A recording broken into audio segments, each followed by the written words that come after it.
नमस्कार दोस्तों। आज की कहानी है आत्माराम।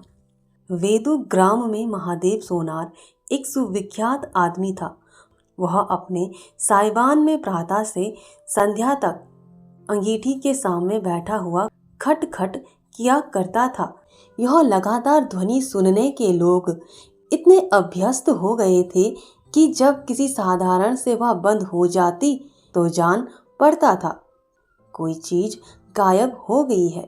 वह नृत्य प्रति एक बार प्रातःकाल अपने तोते का पिंजरा लिए कोई भजन गाता हुआ तालाब की ओर जाता। उस धुंधले प्रकाश में उसका जर्ज शरीर पर पोपला मुंह और झुकी हुई कमर देखकर किसी अपरिचित मनुष्य को उसके पिचास होने का भ्रम हो सकता था।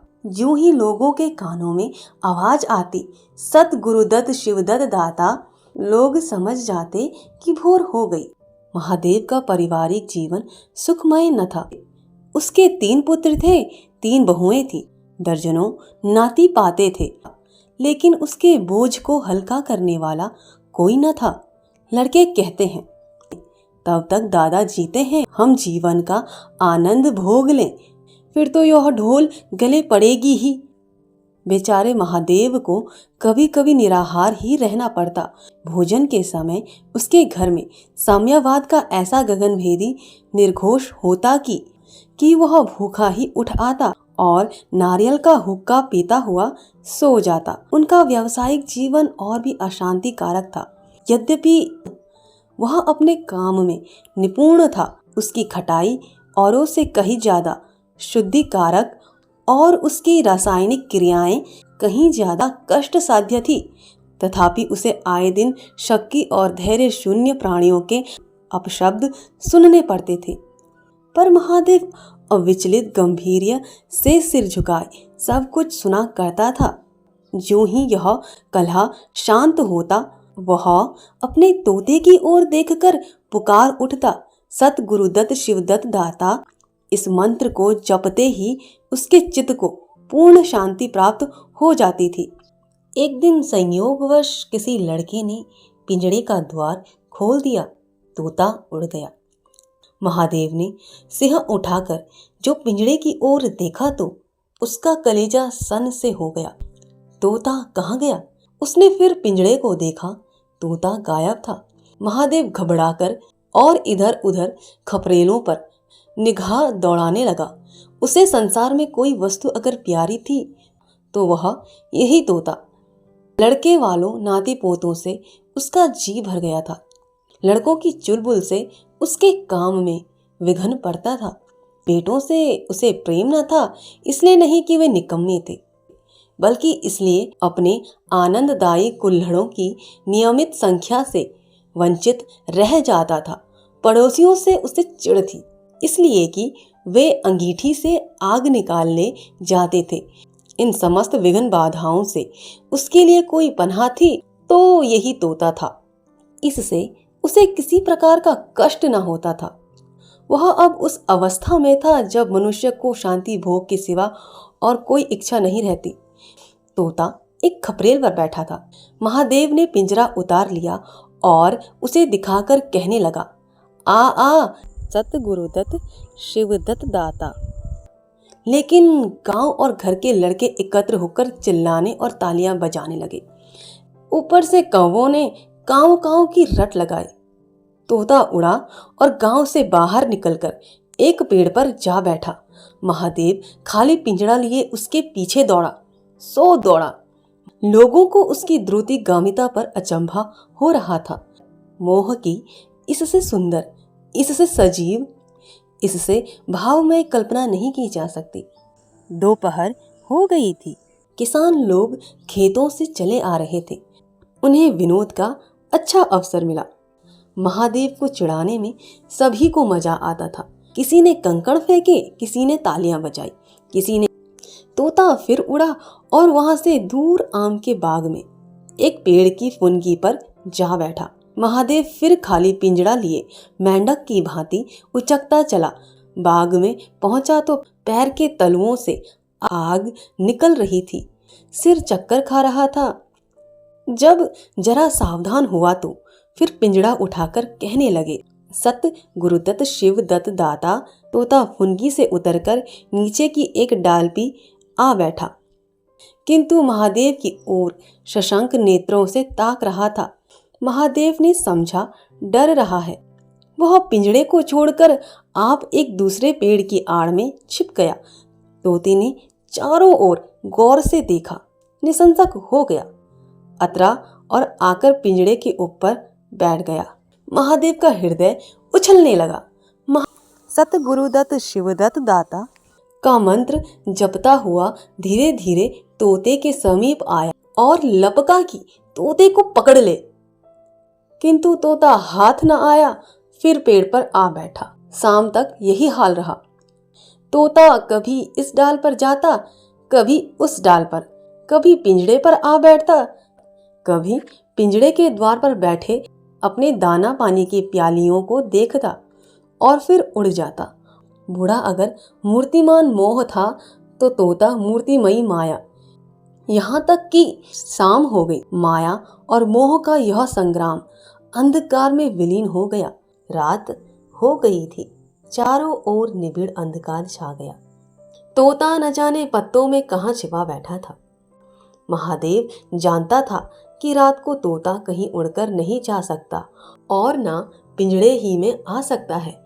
फिर भी वह उस जगह से हिलने का नाम ना लेता था। आज उसने दिन भर कुछ नहीं खाया। रात के भोजन का समय भी निकल गया। पानी की बूंद भी उसके कंठ में ना गई, लेकिन उसे ना भूख थी ना प्यास।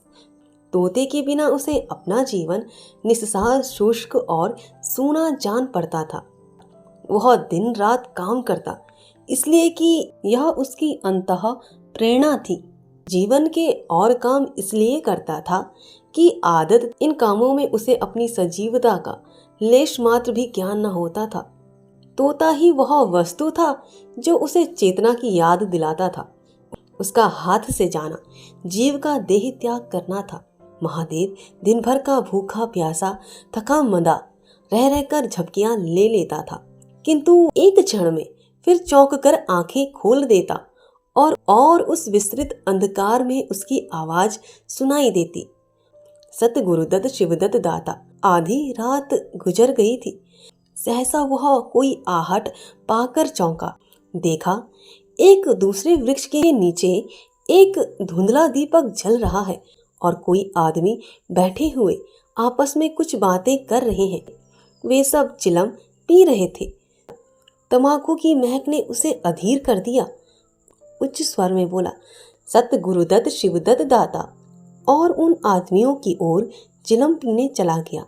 किंतु जिस प्रकार बंदूक की आवाज सुनते ही हिरन भाग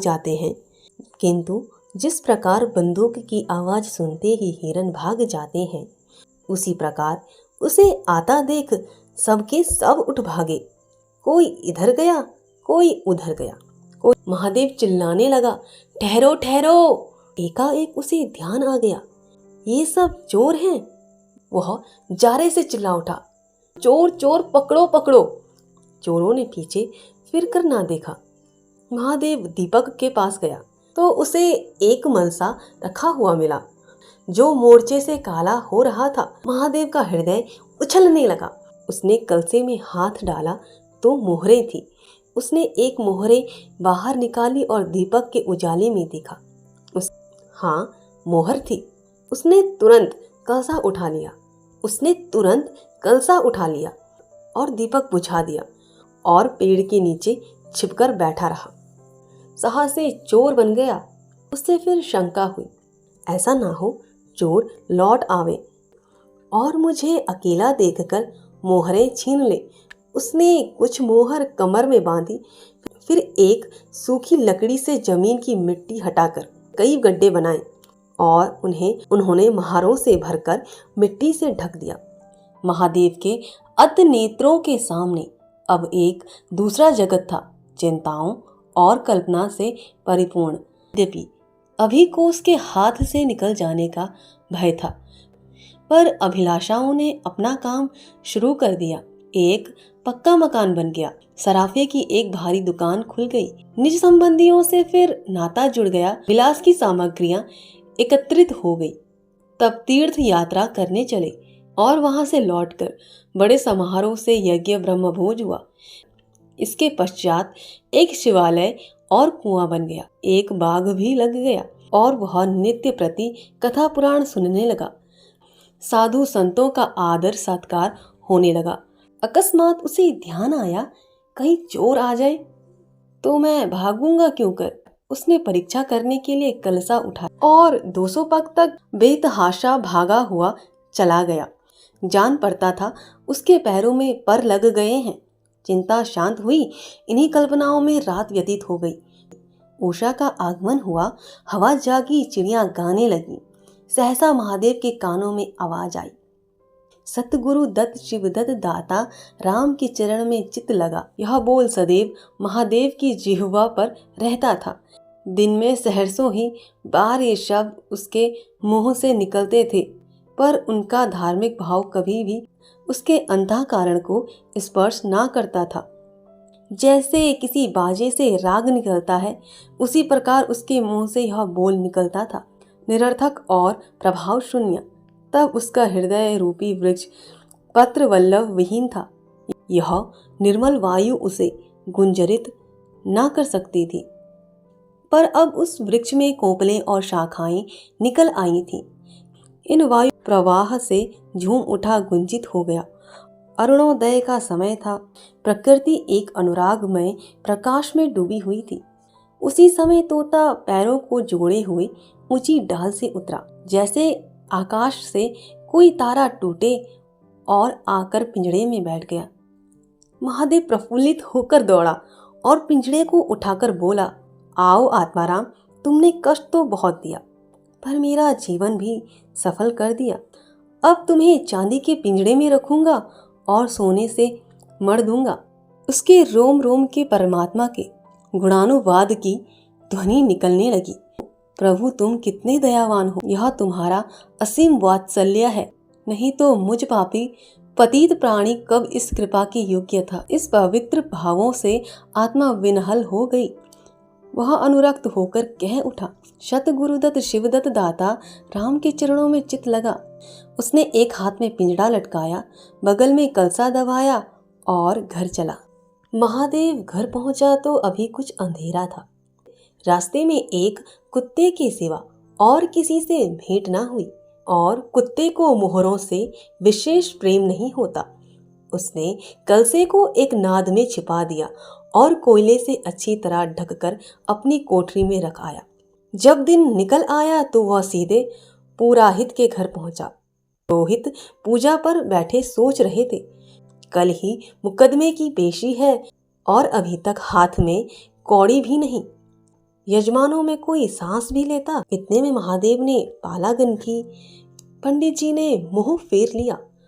यह अमंगल मूर्ति कहाँ से आ पहुंची, मालूम नहीं दाना भी मैसर होगा या नहीं। रुष्ट होकर पूछा, क्या है जी, क्या कहते हो? जानते नहीं, हम इस समय पूजा पर रहते हैं। महादेव ने कहा, महाराज आज मेरे यहाँ सत्यनारायण की कथा है। पुरोहित जी विस्मित हो गए, कानों पर विश्वास ना हुआ।